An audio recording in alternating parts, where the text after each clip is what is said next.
Neil Crompton and say a very good morning to him in the lane. Morning to you, Jess. Good morning, everybody. It's a beautiful day down here at the moment. Not a cloud to be seen anywhere in the pit lane, and already the temps building up into the early 20s. We're expecting 27 degrees today, and the boys and girl are about to go out for the final 30-minute practice session before we get underway with Armour All qualifying later on this afternoon. Interesting, if I swing round here and have a bit of a look at Lee Holdsworth's car, the Botlow car, I'm just standing by Tickford at the moment. It's got a set of brand new Dunlop Sport Max tyres on it, so it's interesting that Lee and his group have chosen to go out on a brand spanking new tyre for the top of this session. But I wanted to focus momentarily on this guy, Super Cheap Auto, Chaz Mostert, car number 55. He's had 3 victories, a couple of poles at this location. He was 3rd fastest yesterday in practice, and this is a place that he does well at. And I spoke to him just a few moments ago. He said the car was a little bit dull yesterday, didn't really get the feedback that he was hoping to achieve. And that was pretty much echoed up and down the lane, because one of the curiosities for this racetrack is that it changes day to day, hour to hour, sometimes minute to minute. It's a very difficult place to set up for. And everybody that was up here from a Queensland race team perspective reckons that the track last week compared to yesterday and potentially today, a very different animal. Let's focus on it now.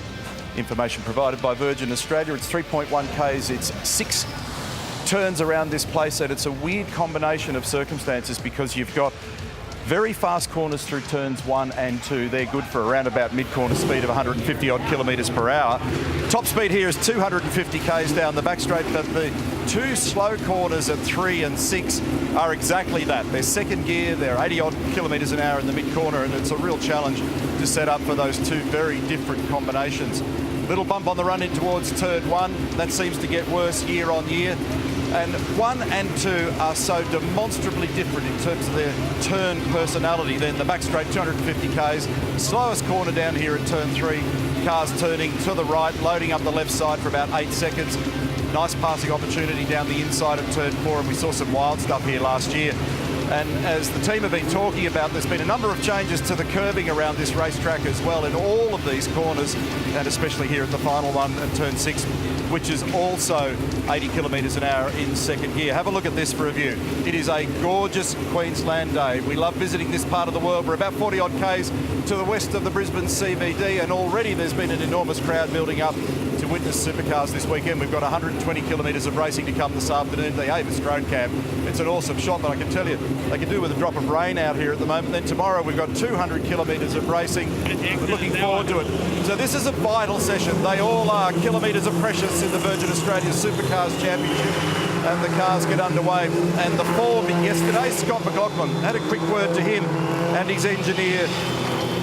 And the word down there at Shell V-Power Racing is they're trying as hard as they dare to come up with a car in its race config that will give them a qualifying outcome. It sounds easy, not so easy to do. So Ludo and Scott were talking about that this morning. Obviously they ended up being the fastest yesterday, and they did a handsome job of that.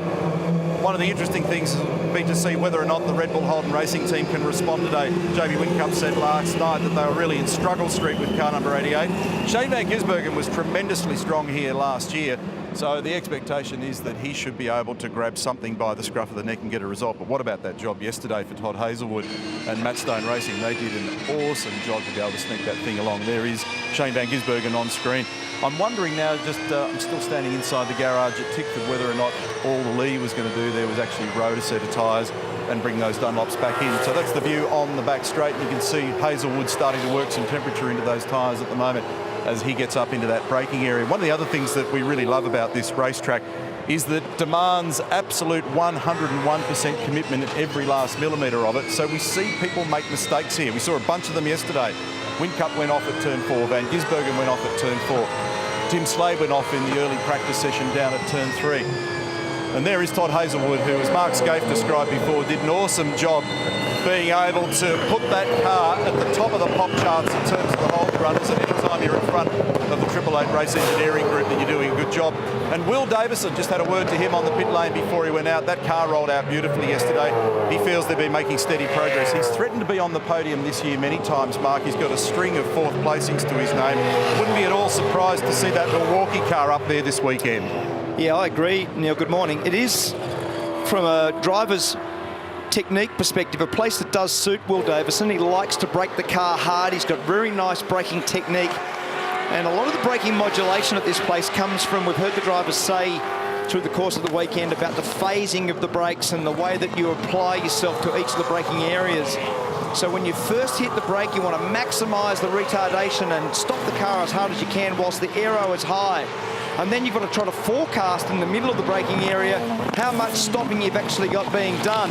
So a lot of the modulation, if there's a little bump, a little road irregularity, a little change to the car profile on the way to the corner, you've got to measure all that. And then when you get to the corner, how far do you trail the brake? How far do you leave your foot on the brake through the first part of the corner, weight the front wheel and get the car turned? And there's all these different techniques, especially for turn 3 and turn 6. We've seen a demonstrable difference between drivers, especially at the final corner, of how tight they hold the car. This man, Chaz Mostert, who loves the place, has got an immense record here. He loves the layout. He's got a really beautiful technique for those slower corners. He keeps the rolling speed up, and his ability around here is extraordinary. We love him in the way he goes about his business. He's driving as good as I've ever seen him drive at the moment, and Chaz Mostert will be one to watch through the course of the weekend. Good morning, Rihanna. Yeah, good morning, Scapey. They actually did an engine change on car 55 last night. They found a potential issue during the meeting rides after practice, and they felt it was necessary to make that change just to eliminate any risks that they may have with that engine. Thank you. Yeah, I was a little bit mystified yesterday because there were times, and Neil said it before, about Chaz saying the car felt a little bit dull. And that, in driver terminology, means that it doesn't quite give you as much feedback as you'd like. And for Chaz, because he's so good in the wet condition and low grip conditions, he loves the feedback. He loves anything you get back from the car, whether it's steering weight, whether it's the feel of the way the car rides the bump, especially down into here at turn 1. Those bumps are very aggressive. And then the contrast in style between how aggressive and the level of commitment that you've got to be at turn 1 versus the patience and the measured approach that you've got to have at turn 2. There's a total disparity. Within 200 metres, you couldn't get two corners more dissimilar in terms of a driver, attitude and technique. And then the braking area at turn 3. There's a big bump on the left-hand side in the middle of that braking area that tends to unsettle the car. And then again, the way that you try to get as much turning done in the middle of the corner at turn 3 and 6 tends to straighten the exit up. Not only does that minimise the wheel spin, but it makes both rear wheels do more work rather than just the loaded side tyre. And when the loaded side tyre, if you think about 4 of the 6 corners being right-handers, the left-hand side tyres, front and rear, but especially the left rear, cops an absolute hammering at this layout. Now Cropton's just made his way in. Beautiful day out there, Cropper. It's a cracking day. I'd like to stay out there in the sunshine and just sit there and watch the cars go by. I saw in the background there Cam Waters just came back into the lane. He's got a big dose of the man flu at the moment, so he was getting in the car.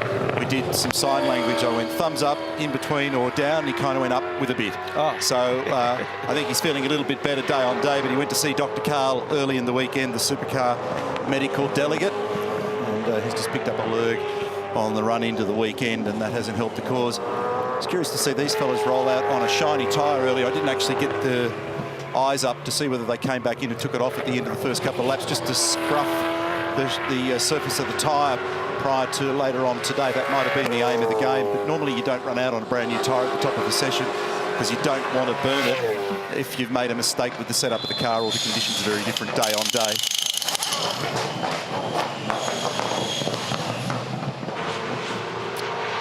Just on that, guys, I heard you talking there, I think, about Lee Holdsworth there, Croppo. Yes, he did. He rolled out and did one very, very light lap. Those tyres are now back on the rack. We'll keep an eye on them when he uses them, either later on or during qualifying. But a very light road, which I think is a pretty good idea. Yeah, Murph, I reckon you're right. And are you hearing that people are struggling to get the front tyre in for the start of their lap? Is that why they've roaded them? Yeah, I think some of them are. I'll go and see if I can get a little bit more information. I went to ask one of the guys there before at Tickford, but they were a bit busy. So we'll get some more info on that one. But we'll keep an eye on where they do put those tyres later on and let you know the details. Just grab a marker, Murph, and stick your initials on the inside of the inside wall. I've checked the number that's on them. So it's set R2, so it's race set 2. So I'm going to keep an eye on them. Well done, Gregory. Very good job. Now, I'll tell you what's interesting when you watch the cars ride the bump on the way into turn 1. Anton Di Pasquale yesterday was wider and closer to the outside curb on turn in than anyone else. So see that little little curb there, that little yellow curb. He ran the car absolutely parallel with that, turned it in later, and had less bump applied to the turn-in phase. I was really interested to see the technique of Anton and the way that car rides the bumps, but rode that particular bump on this layout. And what happens here is the earlier you turn in, and the human reaction is to try and get the car at the corner because it's a little bit bumpy down there, and it makes the car feel unstable, which in turn reduces driver confidence. So there's a natural instinct to try, come on, get in here, I don't need to go and meet the folks down at the hot dog stand at turn 1. So you try and sneak the car across, but that's a pretty brave thing to be able to sit it up a bit higher. You can see the LED panel in the side of Shane Van Gisbergen's car there as well. So it's showing a number 16 in it, alongside his race number 97. 16's Shane's current position in the field. Shell V-Power Racing start rehearsal. I was interested to dwell on the comments of McLaughlin and Lacroix this morning about we're trying really hard to figure out how you can try and jam qualifying speed into a race car and find what that neat compromise is, knowing that we've got the quirks in the rules, particularly this weekend after both Saturday and Sunday qualifying, where the cars are frozen technically. You can do a couple of the little things. You can clean a screen and repressure the tyres, etc., but you're not allowed to do anything in the way of adjustments. Fabian Coulthard had a tough day yesterday. This has been a weird track for him over the years. He's had great consistency, but it's been off the podium. So for all of the runs that he's had here across a variety of teams in a long and distinguished career that last time out represented 400 supercar races, this is a place that's a puzzle. And you get drivers who have tracks that just don't click. Exactly. Let's see what this fella does down here at 1. As you said, he'll probably make a liar of both of us. Probably. Now. Watch this. So he runs the car right against that. Right, see how late he is? No, that's later than anybody else. So he runs the car along that perimeter of the entry curb and turns it in later than anyone else in the field. So he runs parallel to the outside turning point for longer, past the curb apron. Here it is again in slow-mo. So watch the front left tyre. Mark's analysis of this is very, very good. So slows it down, stays in parallel. He's kissing the curb, stays parallel. Now he reaches his turning point, but see how he misses all those bumps down the inside where you can see the witness marks on the road? Effectively makes the corner a little bit smoother. It's a wider arc in the approach, but you've got to be very, very accurate, because if you miss that by literally a few mil, you're in the weeds there, because everything on the outside of the car is dirty. It's excellent, isn't it? Yeah, it's really cool. It's brave. Well, you're less room for error. Most drivers generally tend to sort of go the other way down there. Because of those bumps, it's like, come on, let's just get that nose on the apex. Here's Tim Slade. He went off the road yesterday in the Freightliner car. And Andre Heimgartner's also feeling the effects of being a little bit unwell this weekend as well, but he was quite strong yesterday. Morning, ladies and gents. Got myself a really good spot down here on pit lane. Couple of things. Right up there near the green light, you can see is the line at the end of the pit lane. So a lot of the teams, including Jamie Whincup, just did it. Come along there. We saw Fabian Coulthard did it. Put cold tyres on, go out and do one lap, simulate a start, come in here and stop there, because you're allowed to practice a start there. This is a great place to watch, because right here when I relax, I've got Shell V-Power here, Roland Dane standing right there, you can see. I can have a chat to him, and I've got Red Bull right here. Now, based on the comments from yesterday, really strong comments we heard from Jamie Whincup and Fabian Coulthard about just how bad their cars were. I spoke to both teams thinking they would have turned their cars upside down, thrown everything out and replaced everything. They didn't, because we know here at Willowbank, this is one of the toughest circuits, Queensland Raceway, to adapt to as the circuit moves during the course of the weekend. These guys both tested here only a bit more than a week ago, loved their cars, loved everything about them, hated them yesterday. Did they change them a lot for today? No, they didn't. And this is the hard thing here. The trick is not overstepping the mark and just following it very carefully. Very hard gig. It certainly is. It's a hard gig down there in that relaxed spot you've got going. You look like you're posing for a Keith Urban album. The end of the pit lane there. And every time we look at you, oh, here we go, Scotty's off. So that is a long way off the road down at turn 6. All and good, that's mate. an easy mistake to make. It's easy to lock the inside front wheel on the approach. Brake hard on bad tyre. Braking hard on a bad tyre. Copy, mate. Can see it happen straight away. All good. So that's the difference between the tyre grip that he had yesterday. We're on board now. Just have a listen.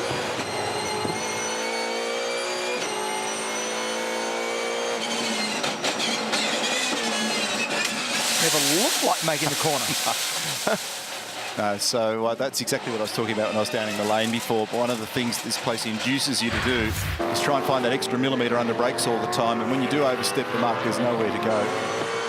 Jamie Whincup, he went off at turn 4 yesterday. He's sitting third at the moment. Di Pasquale's the top of the charts. He's 1 minute 9.7. Will Davis has continued the fine form on a 9.9. We don't get too carried away early in these practice sessions because somewhat irrelevant until they all start to end up on, they migrate towards better quality rubber across the field.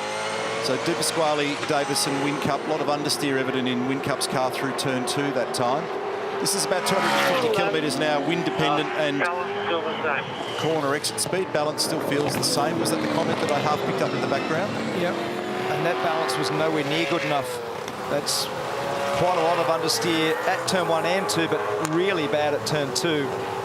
The bumps sometimes and the aggressive brake application tend to change the amount of pitch that the car has. So you see the amount of rake, the front of the car comes down, they turn in hard at turn 1. But at turn 2, it's a very patient, measured approach to that corner. The car doesn't change its weight distribution and its pitch as much, and therefore it does induce more understeer. There's a warning come up from Cam's race control as well, a warning to everybody in the field out there at the moment that the track limits at turn 2 have got to be respected. There's the view from race control. And the man in the centre of the action there is Tim Schenken, the race director. And just off to his left is Craig Baird, taking photographs of turn 2 curbing. Just yell out, Beardo, we can give you all the pictures that you like. Who would you like to focus on? Entire television unit at your disposal, and he's got the iPhone out. What's that all about? So Whincup in now to contemplate the fact that he reported on the radio, we think that there was no great change to the feel of the balance of the car. This is car number 35, Todd Hazelwood, strong yesterday. Remember that it's still early days for this guy. He's only 54 races into his main game supercar career, though he's been a Dunlop Super 2 champion. Simone Di Silvestro now on screen. Bad sportsmanship flag, car 12, overuse of the turn 2 exit track limits. So Tim Schenken calling Fabian Coulthard out for running too wide on the turn 2 exit there, so he gets a bad sportsmanship flag. This is a bit of a rehearsal for everybody because the next time they go out there will be Armour All qualifying. They can't get that wrong in qualifying, they risk a penalty. So they need to know where the boundary line is right now, and that's the reason for the extra focus on it. But I'm interested because, for me, it's a self-deterrent. When you're out there as wide as they are, especially out of turn 2, and there you go. So there's the sawtooth curve. See all those little undulations all the way through that curve. Once you get right out to the end, there's a gain to be made right there at the left-hand side of our screen there, where the curve's been lengthened. That's a gain. But to be too wide and effectively off the track and overuse of the track limit, it's got to make you go slower. And it's still digging out behind the curb, even with the extension down there. So when everybody does run wide down there, they're still running the risk of running wide. Here's why Fabian got a wrist slap. So he's got the entire car up on the top. So see, he's outside the white line that defines the track. Yeah. And he's got the full width of the car on it. You can imagine the ride in there at the moment. And then he drops it into the hole. So he'll be off to the dentist on Monday to get those fillings replaced, glued back in, because that's... I think we mentioned this in one of the recent broadcasts, in the days when the cars had glass windscreens. They're polycarbonate now, but when they had glass screens there, you'd do that, and you very often come back with giant cracks in it because the stress that goes through the chassis is enormous. Exactly. That's what a bad sportsmanship flag looks like. And when you're in the cockpit of the car, you go, yeah. Yeah. So what? He didn't mean to be out that wide, Murph. Yeah, just talking about Mark Winterbottom here in the Irwin racing car. Watching yesterday down at the end of pit lane, that turn 1, we've talked about those bumps, and it'll be a focal point for all weekend. This car here yesterday from behind, looking from the pit lane towards turn 1, looked the worst car through there out of the entire field. And I spoke to these guys in here, Steve Henderson, after that session. He said, yes, turn 1 is a real problem. Our first sector is terrible. Sector 2 and 3, the slower corners, really, really quite good, but the fast stuff, a big struggle. So they went through a whole lot of stuff on this car last night. Never found really anything, but made a lot of changes. They actually replaced a seal on one of the shocks as well. A myriad of changes through that car. He's much happier this morning, but it came down to a point when just before the start of that session, I saw them changing the left front upright in this car. They weren't happy with the way that bearing felt, the front bearing felt in that, and they pulled that out as well. He is happier this morning with that first sector, and I watched it down the end of pit lane before into turn one. The car looks nicer, but I'm not sure if they're totally happy with where it should be right now. Thanks, Greg. While you were talking, Scott McLaughlin's now gone to the top and eclipsed the time achieved by Anton De Pasquale. So he's done a 1 minute 8.8 yesterday, and McLaughlin's just done a 1 minute 9.3, so he's half a second away, and that'll be tyre condition. That's the onboard view up into turn 3 for him. There is, just as I look out the commentary box now towards the south, general southerly direction, a little bit of cloud starting to form down there, so that could be a factor to consider later in the day. It won't be any big deal in practice. I don't think we're going to see anything but blazing sunshine. But everybody will be keeping an eye on that a little bit later in the day. Jack LeBrock is on screen here.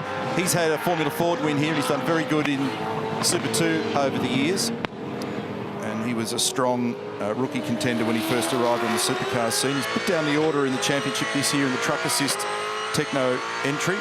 We're going to ride with this cool shot of his into turn 1. Sit back and enjoy this.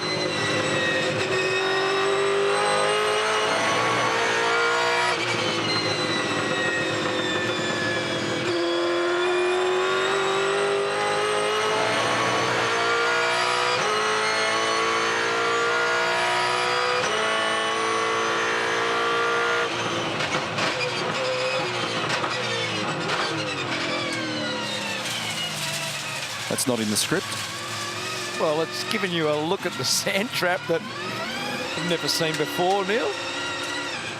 So that's what happens when all of a sudden you overcook it on the run into turn 3. So this is what it looked like from outside. That's a right front. The front, sorry, mate. Yeah. Went a little bit deep. And interestingly, I think that was a bit bump affected as well. I mean, obviously, we can't tell exactly where he's got his foot on the brake. And actually, that lit up very early in the game. So that's also the rate at which he brought the brake pressure up too. So a bit of everything involved in that. So that's the Avis drone cam view. We've got it covered from every angle here. Watch the right front. Actually, that was a little bit later than I thought. So it wasn't the initial, but it was partially triggered by the bump, and it looked like he was in there pretty deep. And then here's the grill cam version. That would be right. I reckon that bump is part of it for sure. Little gravel shower to start the day. So that'll compel the car to come back into the lane and get all that junk that it's just swallowed into the brake ducts and the radiator intake and all the rest of it back out of there. Car number 6 on screen, Cam Waters, is currently sitting in 8th position. He's on a 1 minute 9.9. Just on 20 minutes remaining. Foot cam for him. So we'll use our specialty shots here to have a bit of a look and see what the technique of getting around Queensland Raceway is all about. This is the run down to turn 4. Pretty big brake pressure down here, so Cam just pressurises that pedal on the way in. Trail brakes. He picks it up. Had a little hesitation in the middle. And another. So that's just typical of waiting. Mark made the comment yesterday about the throttle steering effect in the cars.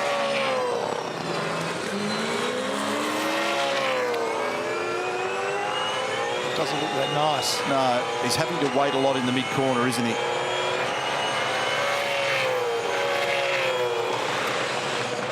Hard on the limiter into turn 1. Here's your shot. This is the one that you always talk about, the little bit of patience. Into turn 2. Let's see what she's like. Picks it up. No, has to come out of it and then has the secondary stab. And I reckon 90 out of every 100 times you tackle that corner, there's something down there. It's a force field that says, grab the throttle, grab the throttle, grab the throttle. And you grab it. Turns out it's got devil horns and it was a bad idea. And there's another moment that says, why did you do that? Why did you do that? Why did you do that? How did we end up down that street?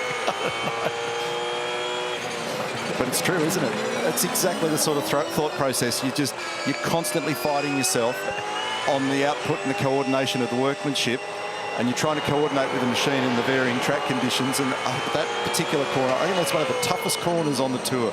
Totally. And you look at it on a bit of paper and you go, okay, yeah, what else? So he's in now to discuss it. Michael Caruso's in the field this weekend for the second consecutive weekend in car 33. He's in for Richie Stanaway, who's got the well-publicised neck issue going on. Hopefully that's about to be turned around and he rejoins the series when we get to Tailem Bend in South Australia. But Michael, will see him actually in the Monster Energy car come the Pertec Enduro Cup. But he's having another run. He ended up being 9th on Sunday in Townsville in those appalling conditions that were pretty tough, and we joked about the fact that he picked worst weekend of the year to suddenly come back and be a supercar driver, but he did a handsome job and actually got some valuable points for the team on Sunday as Anton goes back out, still sitting in 2nd spot. So the form that he showed yesterday is no fluke. Rick Kelly's on screen here. He's down in 16th position at the moment. That 10.2 that he's just recorded is the best lap he's had in the session so far. McLaughlin, De Pasquale, Van Gisbergen, Davison, Coulthard, Whincup, Reynolds, Waters, Mostert, Percat. That's the current 10. Cam Waters was the only one of the Tickford Mustangs that didn't make it into the top 10 yesterday afternoon in what we call Q0. Lucko? Crompo, devil horns on the throttle pedal. What's going on with that teledext in your head, mate? Seriously. Hey, why we've been talking, or you guys talking a lot about technique, and rightfully so at this circuit, so the contrast between each end of the circuit. Anton De Pasquale on screen there. Competitive yesterday, competitive again today. I was chatting to him yesterday, and as we know, because this place is so technique-rich, it does not reward bravery, or a lot of bravery, except under brakes. Some people don't like it. Davey Reynolds, I'd say, is one guy that's not really overly happy with this circuit, not his favourite. Anton, when you talk to Anton De Pasquale about any circuit, and mate, I remember this when we were working in Europe with him, a circuit's a circuit, a corner's a corner, the same as a driver to him. And it's a really great quality that this kid has. He's not fazed by whatever circuit he goes to, fast or slow. It's just a circuit. Nice stuff. And he's doing a nice job out there at the moment. You've got to stop and remember also that here last year was his Supercar Championship level debut at this racetrack.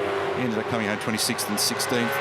It's going to be his 50th Supercar race today, I beg your pardon. So think about how few major league miles that he's had. He's doing an outstanding job when you see his name parked up there in 2nd, and they just confirmed earlier in the week that he'll be staying with the team, which I think is a fantastic thing for Penrite, for Erebus, and for everybody in that group, and for Anton. And he got through the Mark Larkham phase. Huh?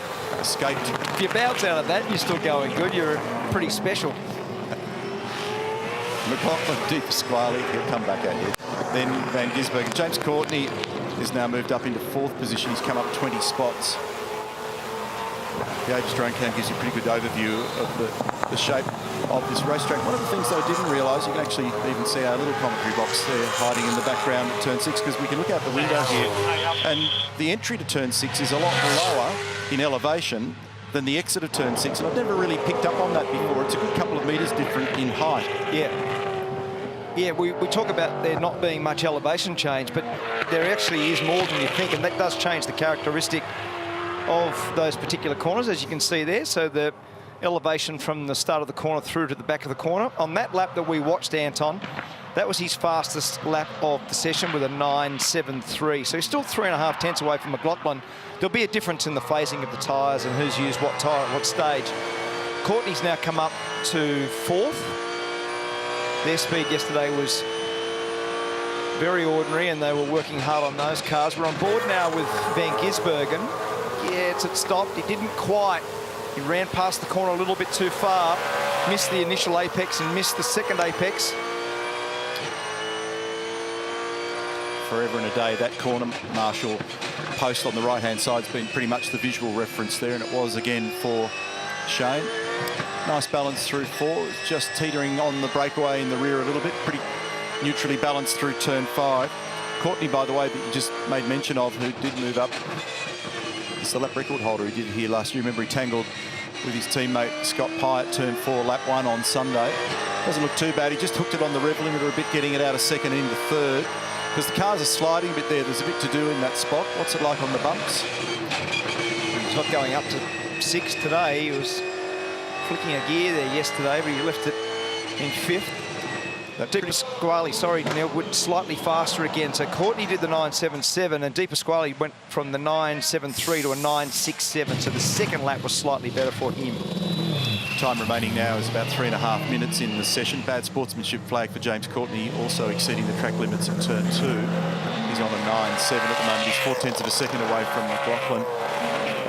Van Gisbergen's lap what I was going to say there, Mark, was that was pretty much reproducing the best time we've done in the session so far for position number 4. So it was just a little bit less than a 9.8. David Reynolds now 8th position, 9.9. Looks better for him.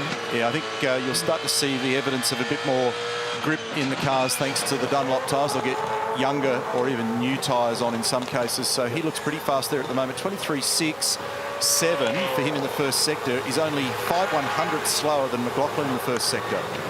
So Reynolds is actually going very well here. Surprised they're not using a little bit more of the right-hand side apron on the turn into turn 4. Very straight in the braking phase there, and sometimes you can cheat that a little bit by being half a car width across to the right and make the turn in less. Reynolds, as we rode with him, has just done the best middle sector of anybody in the field, and while that was happening, Waters has gone to second, Slade's come up into third, so we are seeing evidence of better Dunlop rubber going onto the cars at the moment. This will be pretty good for David, and it puts him to the top on a 9.2. So that's a 0.1 margin over Scott McLaughlin. Scott Pye just moved up also into 4th position in car number 2. Hazelwood comes by. Anton's out of the car.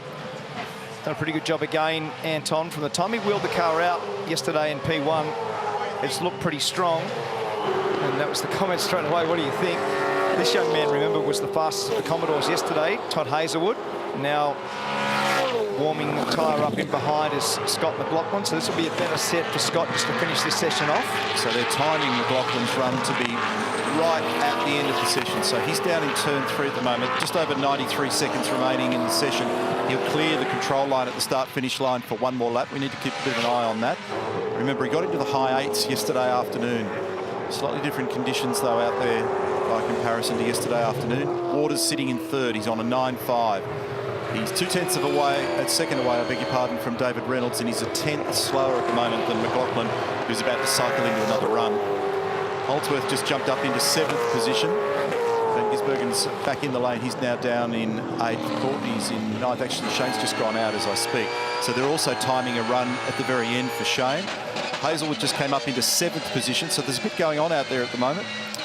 Let's have a look where Will Davison is, because this will be a better lap for Will. It was very strong yesterday. Remember, Will Davison ended up 2nd behind Scott McLaughlin. This will put Will Davison up. How far? Up to 2nd. Nice job. Up 10 spots, Will Davison with a 9.31. Mostert at the same time comes up 10 spots into 5th. So Reynolds, Davison, McLaughlin. McLaughlin, again, is on a lap. He hasn't quite started. Yes, he has.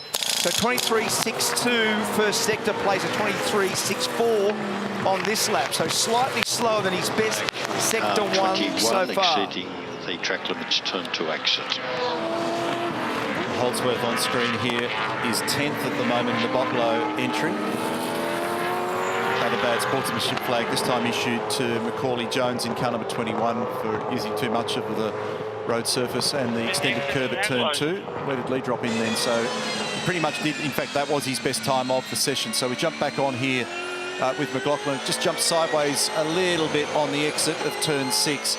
So his mid-sector's better than anybody else, and it snagged the rev limiter as he came out of 2nd into 3rd. He has improved, but not massively. End of session there, that's you P1. Reynolds P2 on a 9.25. That's 5/100ths of a second between that man, David Reynolds, and Scott McLaughlin, and he shrugged his shoulders, and it was actually Reynolds that was fastest in sector 3, McLaughlin fastest in the first 2 sectors, and a little bit of that will be the slide for 17 for Scott on screen through 6, and then he couldn't quite cleanly get the smooth shift flat from 2nd to 3rd coming out of 6. There's a whisker in that as well, but boy, that was very tight and encouraging for us for later on today. So, have a look at the order. Century Batteries Ipswich SuperSprint. Practice number 3, the last practice session for today. Another one tomorrow morning.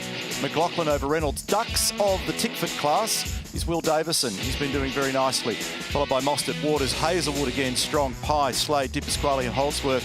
And then you look at James Courtney just outside the 10.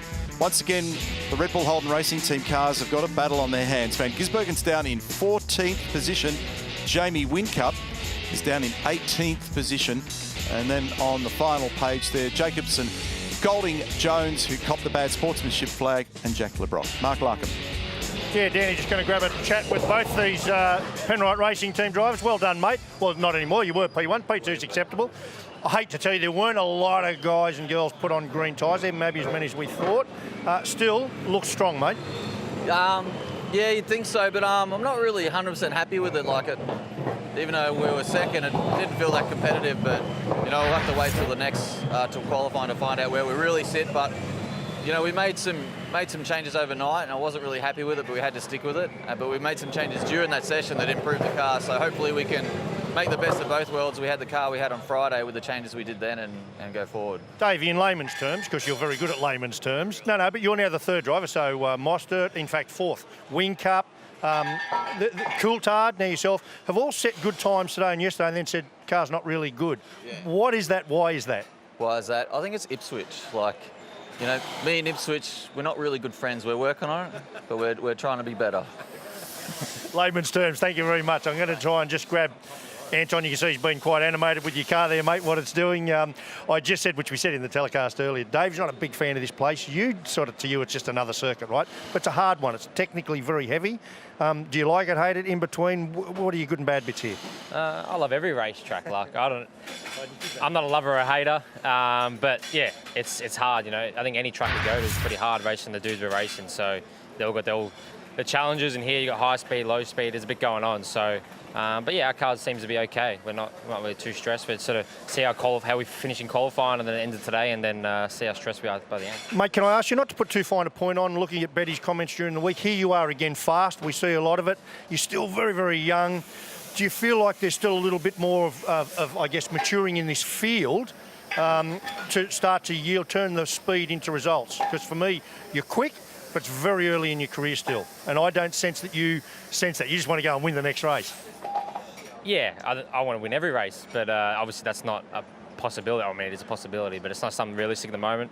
But yeah, I don't see myself sort of inexperienced or whatever, just trying to do our best job and get the best results we can with what we have and what we're learning. And every race we go out, we're getting better and better. So I'm probably asking that question in 5 years' time, and I'll look back and see how much I've improved. I reckon I'll know the answer in 5 years' time. Keep it up, mate. Thanks, mate. Cheers. Cam Waters, you weren't feeling 100% yesterday. Where are you sitting today? 90, 95? What have we got? I reckon I'm about 85 today, so you're close. Yeah, definitely better overnight. I had a big sleep and yeah, a bit happier in the car then. I think we made a bit of progress overnight. Still not perfect, but yeah, we're getting there. Only just missing that top 10 yesterday, unfortunately having to do hopefully all three of the qualifying sessions today. I mean, how much is that a disadvantage today? I think the big thing is just getting through the first one. It's obviously there's not many cars that make it through, so to be able to go through that and hopefully only use one set, that'll be the key. Hopefully I can go out and do a good time and not have to go out again and use another set. But yeah, it would have been nice to make the 10, but it is what it is. Thanks, Cam. Thank you. And Slady, inside 10 there for this one. You're not going to go straight through to Q2 for this one though. You were 14th yesterday. Differences between today and yesterday. I mean, the track itself, we noticed big differences between practices yesterday. Yeah, I don't know. We've thrown a fair bit at the car, so it's hard to tell exactly whether it's the track or the setup changes. I think the wind's a little bit different, which always makes a bit of a difference to the high-speed corners at 1 and 2. So, yeah, I mean, we made improvements even throughout that session. So what we threw at it for that next set of tyres at the end there was better.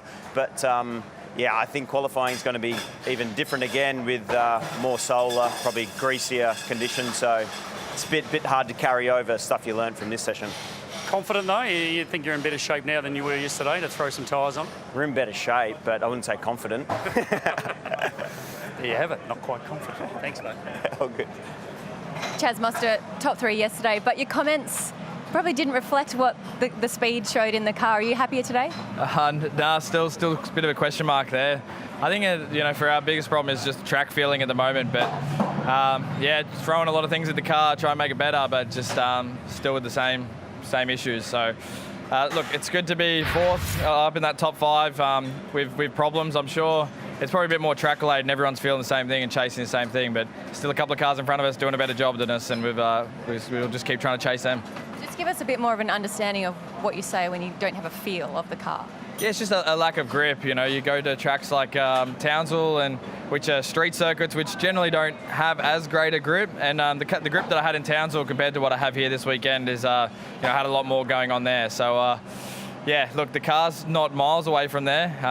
Like I said, we're trying new things, but just, yeah, it's all about the feedback from the grip out there, the car to the driver, and I'm just struggling with that this weekend. Thanks, Chaz. Cheers. Hey, let's grab a quick chat with Jamie Whincup, mate. You know I hate these chats. What are we chatting about? Mate, so many drivers talking about, they're not liking their car here. It was good in testing. You were one of them.